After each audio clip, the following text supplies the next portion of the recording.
Druhé ligové kolo odštartovalo v Prešove 4. mája. Po ceste tam som si trochu oddychol. V Prešove bolo 5 hráčov. Prvý zápas začal okolo 10. hodiny, takže sme mali dosť času na rozohratie s hráčom z Prešova. Prvý zápas s Martinom Janúvkom dopadol výborne pre mňa. 14:0. Druhý zápas s Zubkou Škvarnovou začal úplne skvelo. Prvá zmena skončila 5:0 pre mňa. Ale Ľubka dokáže otočiť zápas a aj otočila. Skončil až v predĺžení, ktoré vyhrala. Tretí zápas s Miroslavom Bielakom. Posledná zmena mi ušla, Miroslav dal bielu loptu na 8 metrov, nemal som šancu. Počas tohto zápasu sa mi navyše odtrhla nôžka z vozíka. Zápas skončil 7:3 pre mňa.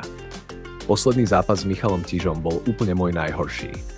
Snažil som sa, urobil som všetko, čo viem, len na Michala to nestačilo. Zápas skončil 7:2.